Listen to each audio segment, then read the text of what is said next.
1,200 pages. For what? For an ending like that? Really? Let me add some context. Boop. The context. The Grisha trilogy is the first set of a YA fantasy romance by Leigh Bardugo. Alina Starkov is a mapmaker. She's got that gold DOV certificate. Alina and Mal are childhood friends. They're part of the First Army. Why did the ship cross the fold? To get to the other side. No, seriously. They're crossing the fold to get to the other side of it. Because that's how they trade. The fold is basically this large, dusty, black cloud full of these ugly, demonic, hairless creatures inside. And it's an area that they need to cross in order to reach West Ravka. But they're crossing the fold until they get attacked by these creatures. And one of them swoops for Mal. And Alina finds out that she's a G. The G stands for Grisha. Basically people who have magical powers. She uses her light to make the shadow creatures piss off, and oops, I just spoiled the first 10 pages. Alina and Mal, obviously we gotta have a little head romance that is unexplored, but we can't explore it because Alina finds out that she's special and now she's being shipped away to the royal court of this guy called the Darkling. We should go to train her Grisha powers so that she can destroy the shadow fold. Now, normal people having cool powers is one of my favorite genres to read about. I do understand that some people, you know, love these books, like they really worship it like it's their Bible. Unfortunately for you, honey, don't get me twisted, I'm just an atheist. To put it plainly, this is the Six of Crows duology. And then this is the Shadow and Bone trilogy.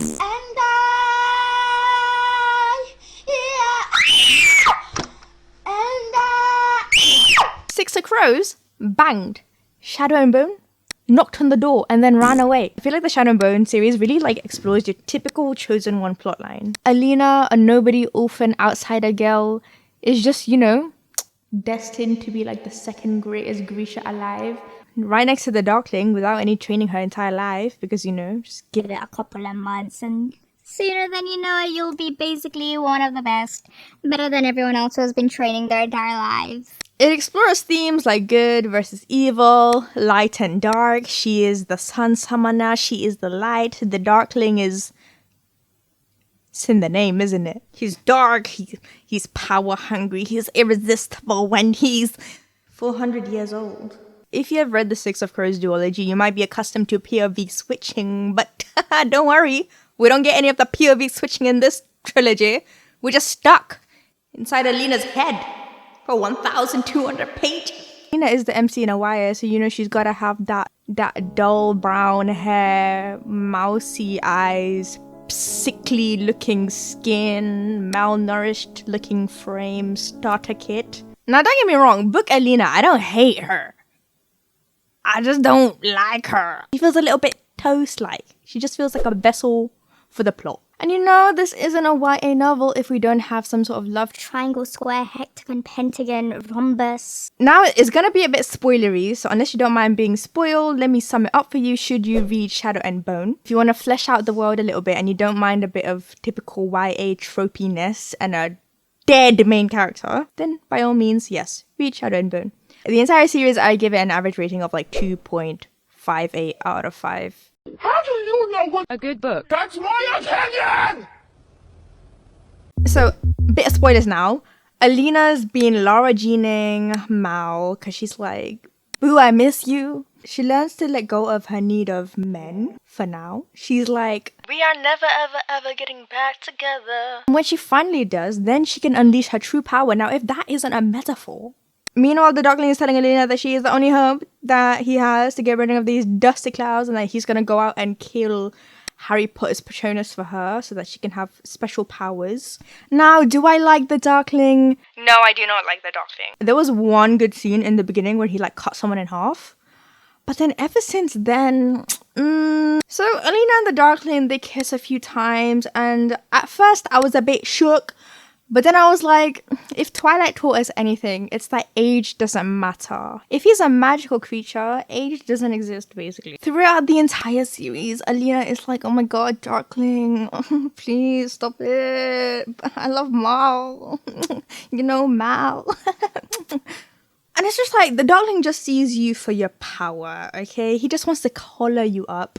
And I understand that this character is meant to represent like the toxic people in our lives and how it's easy to be manipulated and to see them as attractive because they're so charming. But I just find him boring. Mal is just, I mean, he's Mal, he's fine. He's a little bit intimidated by a woman in STEM, you know? Starkov, the ethereal time master. He comes back and him and Alina are like, all right, let's find Harry Potter's Patronus. Let's find the stag. Let's kill him. And Alina sees the stag and she's like, you know what? I'm vegan. And the Darkling is just like, sucks to be you, mate. And the stag power just ends up with Alina because, you know, the Darkling will never know love or friendship. And I feel sorry for you. Overall, first book, decent time, you know, 3 out of 5 stars for me. Book number 2, Siege and Storm. Reading Siege and Storm, I felt like Mr. Bean. Alina and Mal are playing hide and seek from the Darkling, and then the Darkling just finds them in like 10 pages, and then they end up on a ship. There's only one scene I remember in this entire book, and it's the scene where Mal is like this amazing amplifier finder, right? And then they're like, you need to find the second amplifier. And Mal is like, how am I gonna do that? and then Alina is just like, I believe in you. and then fueled by the power of belief, he finds this beast, you know?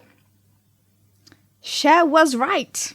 Damhond, who's basically Prince Nikolai, kind of have a love square at this point. With Nikolai wanting with Alina to be the queen so that they can unite the armies or whatever. And I don't know about you, but I thought that there is no chemistry between Nikolai and Alina. There is no passion, there is no vision, there is no aggression, there is no fucking mindset. Chemistry between the Darkling and Alina is just some like fetish. The chemistry between Mal and Alina is just, it's alright. And then I feel like this book is basically just Alina seeing visions of the Darkling and then kissing Mal. The Darkling attacks the palace and then Nikolai is like, I'm the only interesting character in this book. Peace out. And then Alina's like, I need to kill the Darkling. You know what?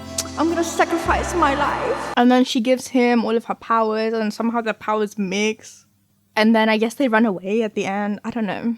2.75 out of 5. Headache. Ruin and Rising. The only thing this book is ruining is my will to live. I thought Siege and Storm was filler. Baby girl, have I got news for you? Ruin and Rising, I had to put my Audible on 3 times speed, alright? I felt like that dude on Limitless. Alina starts off the book stuck in a tunnel. She's powerless, depressed.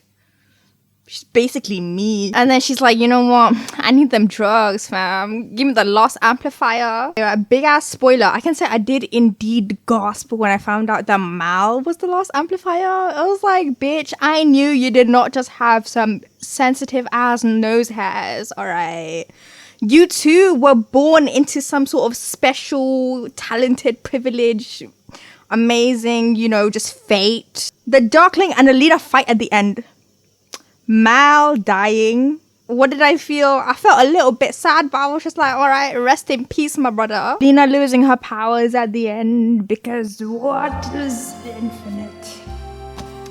The universe and greed of men. And then Alina, let's talk about the ending. Alina losing her powers. The Darkling dusted. I suffered 1,200 pages of Alina being like, oh my god, I'm not special. Oh my god, now I'm special. Oh my god, too much power. What happens if I have too much power? For all of that to just disappear. I understand why she had to get rid of her power. I think it's a comment on society. We cannot let man be too powerful, you know, because it just results in evil. You know, for what is infinite? The universe and the greed of men. But still, I was like, girl, you put me through so much of your annoying just, oh. And then at the end, she just said, peace out. She was just like, you know what, let me just fake my death so I don't have to handle the paps, please. We don't know where she goes. Well, do we? Well, I don't know where she goes at the end. She's just like, all right, I've done my bit now. I've done my duty for king and country.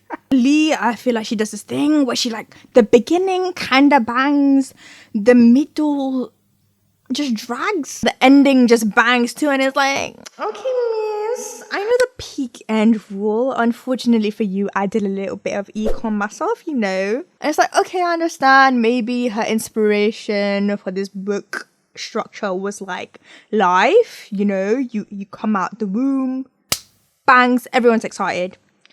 You die, bang, everyone's sad. The middle, just filler. I give this book like a 2 out of 5.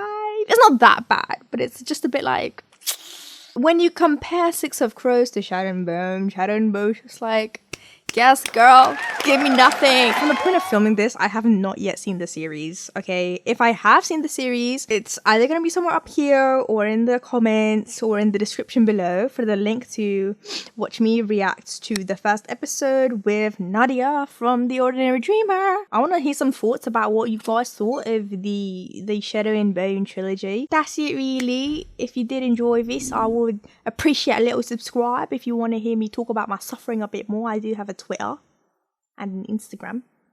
And I'll see you guys next time. Peace out. Boop. Alina losing her powers?